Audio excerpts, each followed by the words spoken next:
What's up, everybody? This is Azriel, the one signing in again. This video initially came out about a week ago, and well, I wasn't so happy with it, so I decided to redo the video, take it down, reevaluate my points a little bit, and try to make it a bit more concise. As you guys know, I'm a fat bastard. You can see it in my face. This is why I really don't shave it so often. But I said I try to do, clean up the facialness and all that. But still, it is what it is. Hey, but thank you guys for tuning in. I appreciate you. As always, I gotta thank you subscribers for subscribing, doing your thing, liking, commenting, watching these videos. With school schedule being so hectic, the videos don't come out as often as they used to, but I appreciate you guys taking your time out anyway to watch and rewatch and comment and keep the discussion alive. So I appreciate that, honestly. Now, for the purposes of the video, I'm going to redo certain things. For example, my shout-outs. I'm going to shout out Tommy Sotomayor because I did borrow your shtick, sir. So I'm going to give you your shout-out because, you shouldn't use people's phrases and not give them proper credit. Next, I am going to send a shout-out to Monty Woodgrain. And I'm going to send another shout-out to you guys, basically. The biggest shout out goes to you guys of all.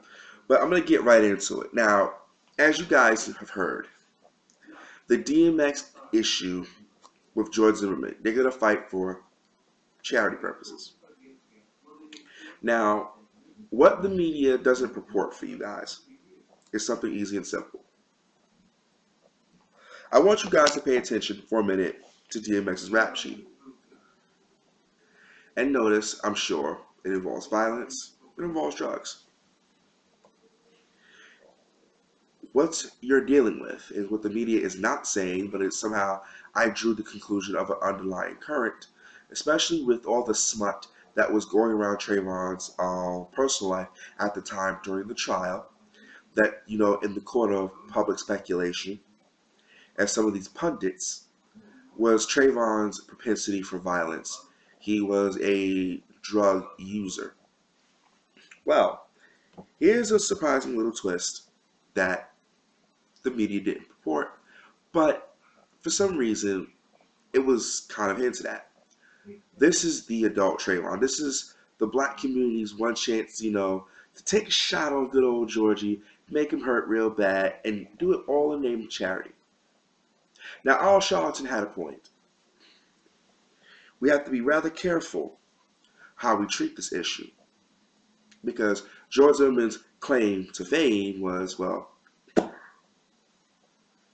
shot a black kid because I was such a pussy. I can't think for some eyes. Yeah. Seriously, though. It's not a case of whether black people, we should boycott this event. Because whether you go see this event or not, it's probably going to happen anyway. What I am saying is simple. It should be canceled. This is another slap in the face of a man who cannot defend himself because he's no longer here to defend himself. And I, for one, am affronted that DMX would even accept this fight. Earl Simmons, if you have any gravitas, if you have any sense of self-respect and self-worth, you would cancel this fight. And here's why. This is, by all accounts of the media, like Lolo Jones, taking a figure who is not really worth the flesh he's printed on, and making him into a celebrity, and this time at the expense of a man, a young black man. A young black man, for all points and purposes, we will never know his side of the story. He's not here to tell it. Mr. Zimmerman saw to that. More importantly, it exploits the family, the black community itself, who is still at some level, at some point, still irate that George Zimmerman has been allowed to go free. And as a result, it seemingly has set a dangerous precedent because in the months following, after the Trayvon Martin verdict, 2 more black boys were shot and killed by white men. Both with guns, one in the state of Florida and the other in the state of Michigan. Now, I can understand the want to do something for charity. Really, I do. I totally get it. But this is not the way you do it.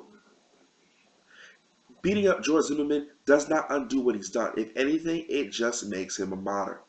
And furthermore, the pre-fight banter, sir, looks to verify that it makes a microcosm of everything the so-called prejudiced and racist whites have to say about Negro males. You know, violent, drug dealing, angry, expect handouts and whatever things they can drum up. Sir, you are making it a microcosm. And this is what the media doesn't report. This is not what the media tells you. You know why? Because if they told you this, you wouldn't support the event, black people. This is the connection that they make. They make Trayvon Benjamin Martin, 17 years old. And then they publicize DMX. They say Trayvon was a thug. Well, we know that DMX is a thug. They say Trayvon Martin was a druggie. Well, we know DMX does drugs. You see the picture? Now, what I am outraged about is that the Martin family, for the most part, hasn't really said anything about this fight, as far as I have heard. Not one word decrying the event. Of course, Al Sharpton being very politically correct, because you know, Mr. Zimmerman is suing him and NBC for their commentary about Mr. Zimmerman's character. Now, getting back to my point, I want to emphasize something for you, black folk. This is a slap in the face. It's already been said. It doesn't fix the fact that Trayvon is dead. It doesn't change any law. It doesn't benefit you to see this fight happen. But it makes a mockery of everything that you have gone through. It makes light of a black life lost needlessly in the streets.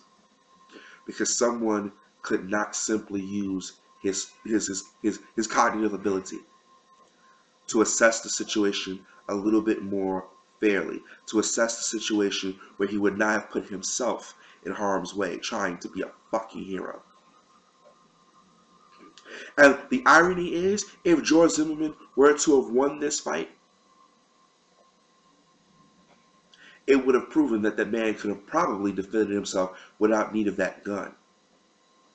And that he indeed got away with murder and there's nothing you can do about it. That's if he wins. And if he doesn't win, it validates his point that he was a big fucking pussy who can't throw his hands. So he had to shoot him. Either which way, you still get screwed. Either which way, he opens up a vein, takes a bottle of iodized salt, and pours it straight on it. And then watch you scream in agony. Sad, isn't it? But not all unexpected. Here, of course, is what I suggest to you, Mr. Simmons, and to the rest of these Negroes that want to support this event. Don't. Black folk, I encourage you, if you want to march for something, march about this. Get out there. March on your record labels. Tell these people, if this artist wants to support this fight and be involved in it, we will not support this industry anymore. We will not support your record label. We will not buy your records. This is an affront to justice. This is an affront to a memory of a person's name. We won't support it. Oh, and you think they won't hear you? Well, then when they realize that their albums that are predominantly aimed at you, you're not buying them in the stores and you're not downloading them on iTunes and Amazon, well, then you, as they say,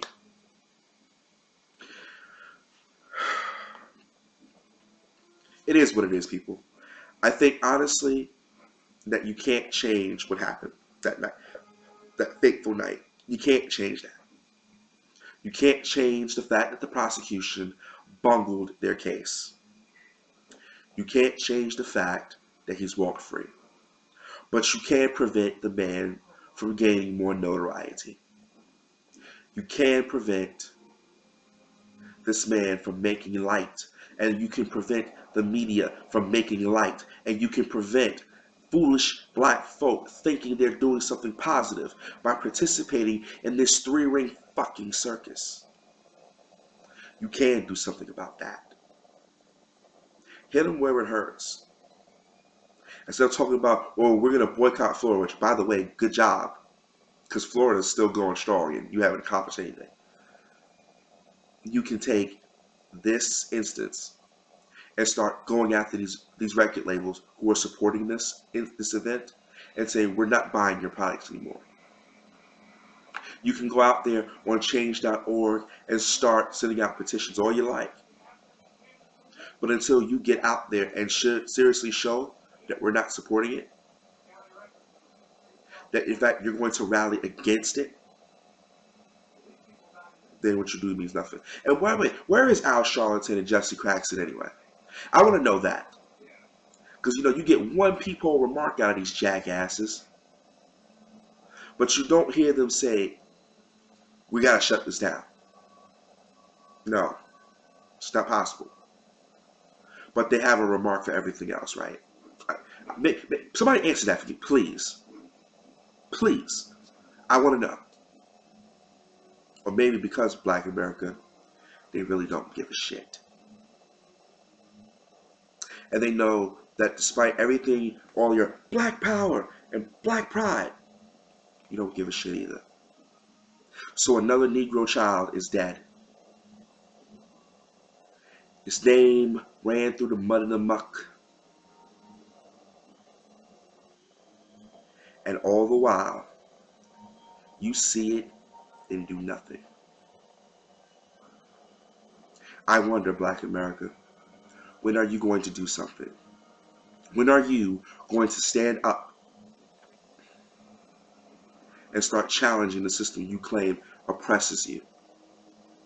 When the reality is, for everything that you claim the system does to oppress you, you do twice as much to oppress yourselves. I wonder where these progressives are. I wonder what these progressive Negroes are going to do now. I wonder if these sad sacks of shit are going to go out there and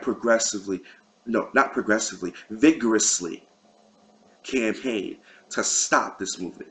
Where is your NAACP on this matter? Where is your Christian coalition? Where is your political revolutionaries? Where are they? That's right. They're too busy dancing to the strings of their white liberal daddies. That's what it is. Sad, but it's true. See, they don't give a fuck about you. Like they didn't give a fuck about Trayvon. Like they didn't give a fuck about all the countless black young boys who are murdered like animals. They are gunned down like animals in the street by people that look like them, by people who hide behind a badge, behind the redneck that gets out of his 4x4. And all the while that this continually happens, I'm wondering when, oh when, black people, are we going to stop this foolishness? When are we going to take a stand? When are we going to fight this system that we claim oppresses us? When are we going to fight ourselves and say to ourselves, we cannot be a house divided anymore. Either we are going to fall right now or we're going to unite. When, oh when. It's funny because I look at the Jews who, for all points historically, have had it just as bad, if not worse than we have. And they come here to America in a land of opportunity. And look what they have done. In their community, everything they own, everything they control. Not $1 comes in this community that goes back out that doesn't benefit them. Every dollar that comes into their community stays here. And what goes out benefits them. How many of you Negroes can say you do the same thing? That's right. You can't even keep your streets clean, much less get a pot to piss in and a window to throw it out of. So wrapped up in your own personal lives. And yet, when one black life is lost, we all boo-hoo and is silent. And now you have the media once again pouring salt in the wound. You have George Zimmerman pouring salt in the wound. You have DMX being a fucking idiot. And unwittingly pouring salt in the wound. This disgusts me. And any black man who has any sort of gravitas, any sort of testicular fortitude about himself, would not dare support it. In fact, he would be the first person to take this event down if he can. He would spread the consciousness of what's really going on here. And he would challenge the powers that be to defeat this measure, this spectacle, this three-ring fucking circus. All in the name of his dignity. The dignity that we've lost so long ago. Who shot ya? Separate the weak from the ops. Leap hard to creep them Brooklyn streets. It's on, nigga. Fuck all that bickering beef. I can hear sweat trickling down your cheek. Your heartbeat sound like Sasquatch feet. Thundering, shaking the concrete. Then the shit stopped when I fall the plot. Neighbors call the cops, said they heard mad shots.